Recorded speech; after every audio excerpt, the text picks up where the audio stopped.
Welcome to how to set up a TP-Link range extender without a phone or computer. You just need to use the button on the device.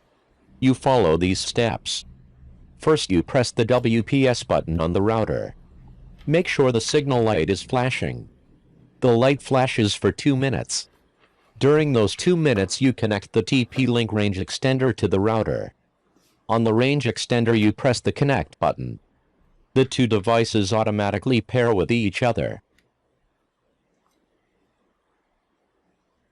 The signal light on both devices is flashing. You wait until the signal light on the range extender is still. On the range extender, new signal lights appear indicating successful setup. Now you use your phone or computer to check the result. Above are the steps to set up a TP-Link range extender without a computer or phone.